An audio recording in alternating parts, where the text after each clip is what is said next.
ہیں کہ امجد صابری کو جو شہید کر دیا گیا، بعض لوگ کہتے ہیں کہ آپ ہر کسی کو شہید بنا دیتے ہیں، وہ تو قوالیاں کرتا تھا۔ بھائی قوالی میں تو کوئی شک نہیں، جائز ہے، اختلاف تو مضامین میں ہے نا، اختلاف تو مضامین میں ہے۔ وہ بھی چشتیہ حضرات اس پر دلائل قائم کرتے ہیں۔ علامہ کاظمی رحمہ اللہ نے، جب وہ چشتی تھے نا، انہوں نے جب ان کی ترجمانی کی، آپ ان کے مقالات کا وہ حصہ پڑھ کر دیکھیں، حضرت نے تو تڑپا کے رکھ دیا۔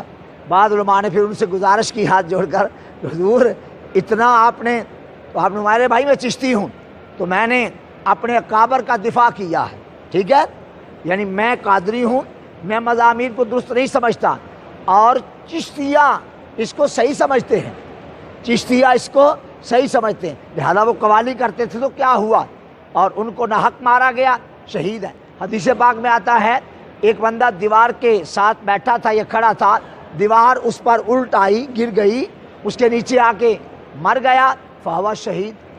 ایک بندہ کہیں آگ لگ گئی، اللہ نہ کرے وہ جل کر مر گیا یا مر گئی، شہید۔ ایک آدمی پانی میں ڈوب گیا، یعنی نہانے گیا تھا یا کھڑا تھا، جو بھی تھا، خودکشی کے ارادے سے نہیں گیا، وہ پانی میں ڈوب کر مر گیا، شہید۔ سب سے چھوٹا درجہ یہاں تک کہ گھر سے باوضو ہو کر نکلا اور ایکسیڈنٹ ہو گیا اور اس میں مر گیا، تو یہ بھی شہید ہے۔ یہ کیا اعتراض ہے جی، تم ہر کسی کو شہید کہہ دیتے ہو؟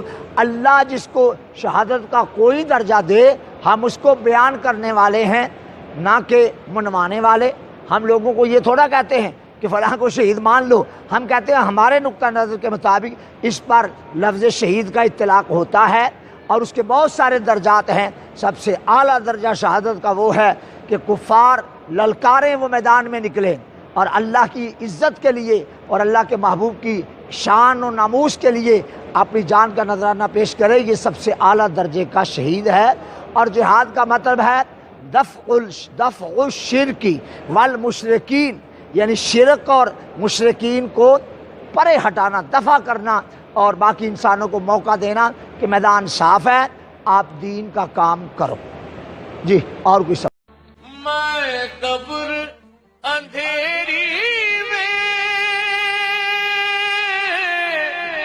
گھبراؤں گا جب تنہا،